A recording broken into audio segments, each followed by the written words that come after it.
Hello, everyone. Welcome to another session here on channel, where we dive deep into theology, biblical studies, and historical truths. If you love exploring the history of Christianity and strengthening your spiritual and intellectual knowledge, you're in the right place. Before we get started, don't forget to like this video. It helps us reach more people who are searching for biblical truth.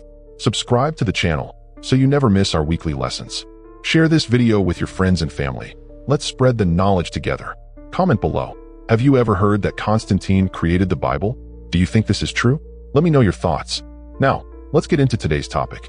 Many people claim that Emperor Constantine determined which books should be in the Bible during the Council of Nicaea in 325 AD. You may have come across videos and articles saying that the Bible is simply a political creation, shaped by human decisions rather than divine inspiration. But is this really true? Was the formation of the biblical canon a political strategy? Did Constantine really select which books should be included? Or is this just another historical misconception that has spread over time? In this video, we will break down the facts and explore the real history of how the Bible was formed. So grab your notebook and pen, because we have a lot of historical insights to share. Let's get started. Did Constantine really create the Bible? Debunking a popular claim. One of the most common misconceptions circulating online is the belief that Emperor Constantine determined the biblical canon at the Council of Nicaea in 325 AD. According to this claim, before Constantine, there was no defined Bible, and it was his political influence that shaped the collection of books we recognize today as Holy Scripture. This idea suggests that numerous Gospels and other texts existed, and Constantine, along with his advisors, chose only 4 Gospels while discarding the rest. Some even argue that before Constantine, the Bible only consisted of the Old Testament, and that the selection of books was a human, not divine decision. This argument has led many to question whether the Bible we have today is truly inspired by God or merely the product of a political agenda. Additionally, some claim that different Christian groups have entirely different Bibles, such as the Hebrew Bible, the Protestant Bible, and the Catholic Bible, implying a manipulated selection process. If these accusations were true, then the entire foundation of Christianity would be based on political maneuvering rather than divine guidance. But is there any historical evidence to support these claims? In the next section, we will examine the origins of these allegations and determine whether Constantine really played a role in shaping the Bible as we know it today. Historical background of the biblical canon. To fully understand whether Constantine played a role in creating the Bible, we must first examine the historical development of the biblical canon. Before Constantine, the concept of a collection of sacred books was already well established among Christians. The Old Testament was recognized from Jewish tradition, and early Christians had already begun distinguishing which texts were inspired and authoritative for their faith. One of the main arguments supporting the claim that Constantine influenced the Bible is the existence of different versions of the Scriptures. People point out that there are variations between the Catholic Bible, the Protestant Bible, and the Hebrew Bible, as well as differences in which books are included. However, these differences developed over centuries through theological debates and historical processes, rather than a single political decision. Another key misconception is that before Constantine, the Bible did not exist as a unified book. While it is true that the canon was still being refined, early Christian leaders already had clear preferences regarding which books were considered sacred. For example, by the 2nd century AD, Christian communities were already using the 4 Gospels, Matthew, Mark, Luke, and John, as their primary accounts of Jesus' life. The Muratorian canon, circa 150 to 170 AD, listed most of the New Testament books long before Constantine's time. Several early church fathers, such as Irenaeus of Lyon, Clement of Alexandria, and Origen, referenced specific books as authoritative and divinely inspired. These facts show that the process of recognizing the biblical canon was already underway centuries before Constantine. The claim that the Bible was created suddenly at Nicaea ignores the organic development of the canon, which was based on apostolic teachings, community acceptance, and theological consistency. Next, we will explore where the myth of Constantine's role in the Bible's creation actually originated. Debunking the myth of Constantine's role in the canon. The claim that Constantine created the biblical canon does not come from any ancient historical source. In fact, this idea can be traced back to the 18th century, when the philosopher Voltaire, a well-known critic of Christianity, spread this claim without any solid evidence. But where did Voltaire get this idea? Surprisingly, his argument was based on a medieval satirical text called Sinaiticum, written around the 8th or 9th century. This fictional account humorously described how the bishops at the Council of Nicaea supposedly placed all Christian writings on an altar and prayed for divine guidance. According to the satire, the books that remained on top were accepted into the Bible, while the rest were discarded. This story, however, was never meant to be taken as historical fact. It was a joke, a fictional anecdote, yet Voltaire used it to argue that the Bible was a man-made political construct rather than a divinely inspired text. Even later historians, including some non-Christian scholars, have debunked this claim. For example, Edward Gibbon, a historian famous for the decline and fall of the Roman Empire, dismissed the idea that Nicaea had anything to do with selecting biblical books. The problem is that, despite being false, this idea has continued to spread, especially in modern times. Many people today still repeat this myth, assuming that Constantine personally decided which books should be included in the Bible. However, there is no historical record, neither in the official records of Nicaea nor in any primary sources from that time, indicating that the biblical canon was even discussed at the council. In the next section, we will examine what actually happened at the Council of Nicaea and the topics that were truly discussed. What really happened at the Council of Nicaea, 325 AD? If Constantine did not determine the biblical canon, then what was actually discussed at the Council of Nicaea? Historical records show that the council focused on 4 main topics, none of which involved selecting or eliminating books from the Bible. 1. The Arian controversy. The most critical issue at Nicaea was the doctrine of Arianism, a belief promoted by Arius, a bishop from Alexandria. Arius taught that Jesus was not divine, but rather a created being, a claim that caused division within the church. The council gathered to resolve this theological dispute, ultimately rejecting Arianism and affirming the divinity of Christ. 2. The date of Easter. At the time, Christians in the East and West celebrated Easter on different dates. The Eastern Church followed the Jewish Passover calendar, while the Western Church celebrated on the Sunday after the spring equinox. The council decided that Easter should be observed on Sunday, aligning Christian tradition. 3. The Meletian Schism. Another debate at Nicaea involved Meletius, a bishop from Egypt, who had illegally appointed bishops while the legitimate bishop, Peter I of Alexandria, was in exile. This caused confusion and division among church leaders. The council addressed the issue, reaffirming proper church authority. 4. Ecclesiastical regulations and the Nicene Creed. The council also discussed how to handle bishops and clergy who had been accused of heresy. Additionally, the Nicene Creed, a declaration of Christian faith, was drafted to clearly affirm Jesus' divine nature and unify Christian doctrine. What was not discussed at Nicaea? Despite modern claims, there is no historical evidence that the council debated which books should be included in the Bible. The official records of the Council of Nicaea contain no mention of the biblical canon. Furthermore, Constantine did not control the council's decisions. While he convened the meeting, he was not a theologian and had little understanding of Christian doctrine. In fact, Constantine initially supported Arius, showing that he was not in a position to dictate theological matters. Conclusion: the Council of Nicaea played a crucial role in shaping Christian doctrine, but it had nothing to do with choosing the books of the Bible. The claim that Constantine determined the canon at Nicaea is simply a historical myth with no basis in fact. In the next section, we will explore how the biblical canon actually developed over time. The historical development of the biblical canon. If the biblical canon was not determined at the Council of Nicaea, then how did the Bible take its final form? The truth is that the process of recognizing which books were divinely inspired began long before Constantine and continued for centuries after him.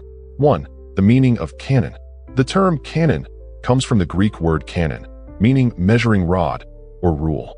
Over time, it came to signify the list of sacred books considered authoritative for Christian doctrine. 2. Early recognition of the Old Testament. The Jewish community had already established a sacred collection of scriptures long before Christianity emerged. By the time of Jesus, the Hebrew Bible, Old Testament, was widely accepted and used in Jewish religious life.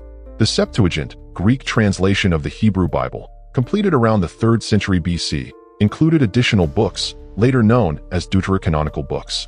3. The New Testament canon before Constantine. Contrary to the claim that Constantine created the Bible, early Christians had already begun identifying inspired writings centuries before the Council of Nicaea, 325 AD.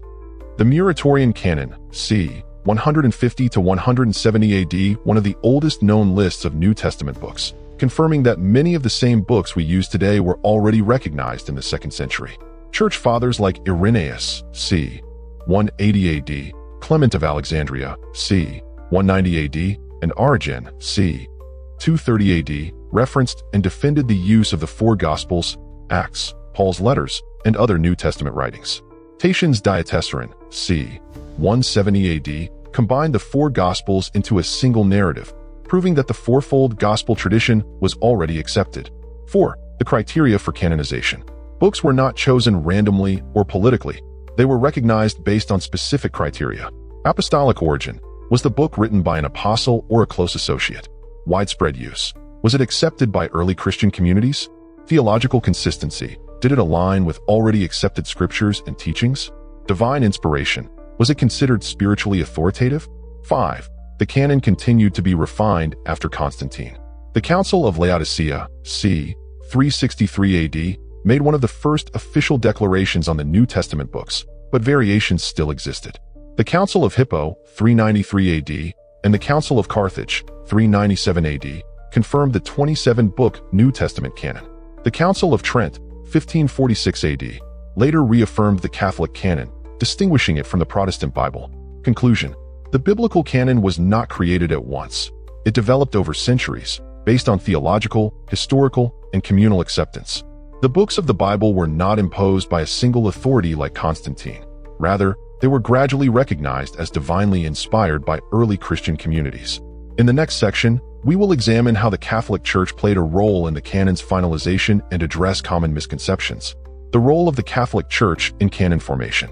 While the process of recognizing the biblical canon began long before Constantine, the Catholic Church played a key role in formalizing it through regional councils and theological discussions. However, it is crucial to note that no single council or authority suddenly decided which books should be in the Bible. It was a gradual process guided by tradition and doctrine. 1. Early councils and discussions on the canon. Regional councils addressed the issue of which books should be considered scripture, but these decisions were not universal at first. The Council of Laodicea, c. 363 AD, discussed which books could be publicly read in churches. The Councils of Hippo, 393 AD, and Carthage, 397 AD, officially confirmed the 27 books of the New Testament, aligning with what most Christian communities had already accepted. 2. The Council of Trent and the Final Canon. In response to the Protestant Reformation, 16th century, the Catholic Church formally reaffirmed the biblical canon at the Council of Trent, 1546 AD. This council declared the canon to be infallible and unchangeable, confirming the inclusion of the deuterocanonical books, which Protestants later excluded from their versions of the Bible. 3. The Vulgate and Jerome's role.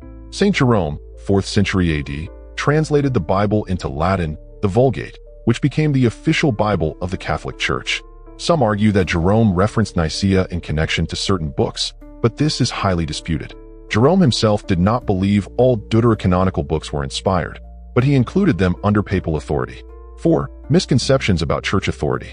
While the Catholic Church helped confirm the canon, it did not invent it. Christian communities had already been using these books for centuries. The Church did not create scripture.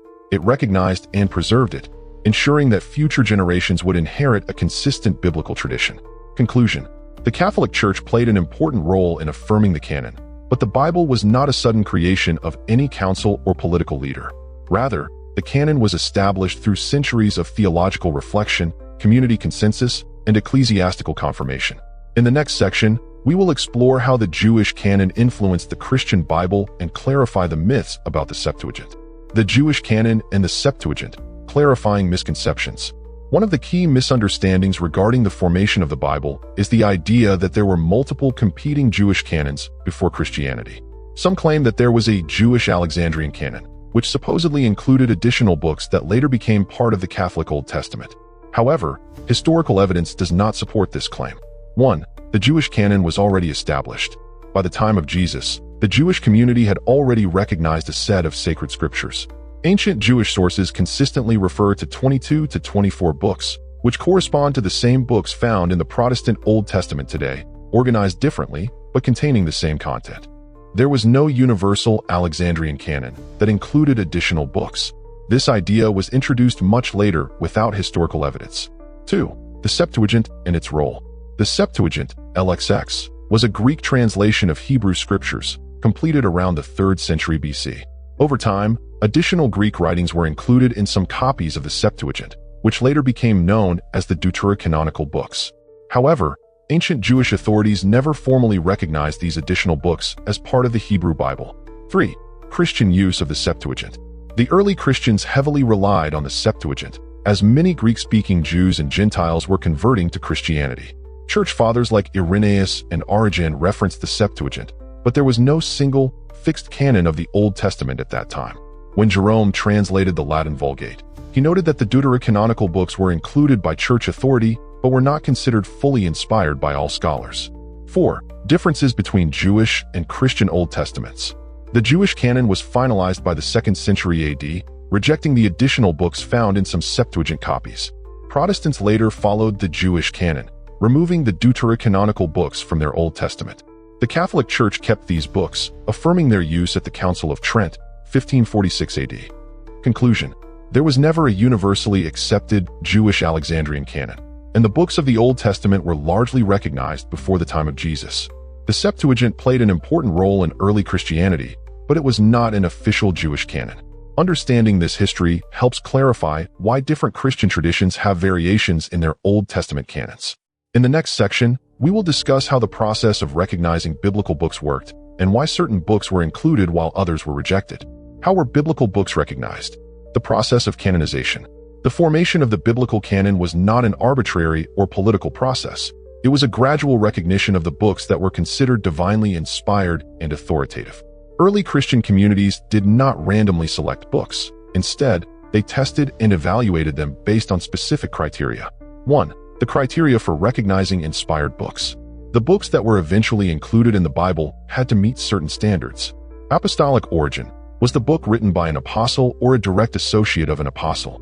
Widespread use. Was it widely read and accepted by Christian communities across different regions? Theological consistency. Did the book align with previously accepted scripture and core Christian beliefs? Spiritual authority. Did the text demonstrate divine inspiration and edification for the church? These criteria prevented false or questionable writings from being accepted into the canon. 2. The role of Christian communities. The process of recognizing scripture was organic, meaning that churches across different regions naturally favored certain texts that had spiritual and doctrinal value. Some books were immediately accepted, while others remained disputed for centuries before final recognition. The New Testament books were already widely used in worship and teaching long before any formal church councils addressed the issue. 3. Why were some books rejected? Several writings, including Gnostic Gospels and other apocryphal books, were excluded from the canon for the following reasons. Late authorship. Many apocryphal books were written centuries after the apostles and lacked authentic apostolic connections. Doctrinal errors. Some texts, such as the Gospel of Thomas, contain teachings contradicting Christian theology. Limited or regional influence. Unlike the accepted scriptures, which were recognized across the Christian world, some books were only used in isolated communities. 4. The role of church councils.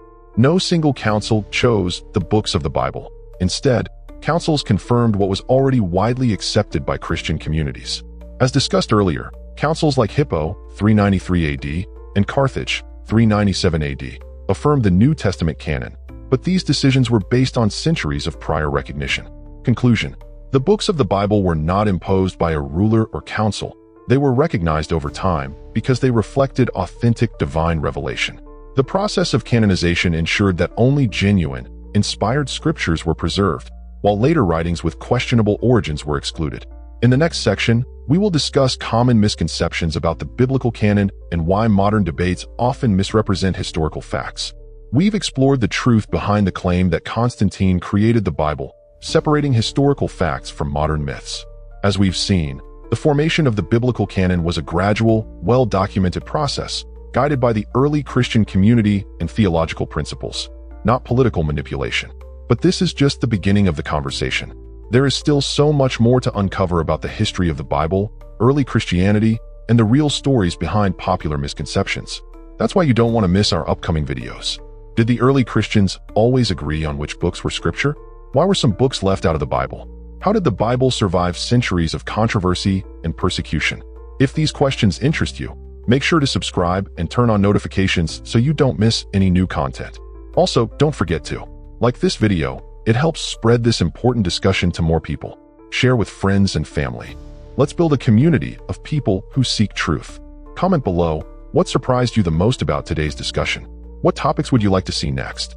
Your engagement directly supports the production of more videos like this, helping us bring valuable, well-researched content to even more viewers. Thank you for watching, and I'll see you in the next video. Stay curious and keep exploring.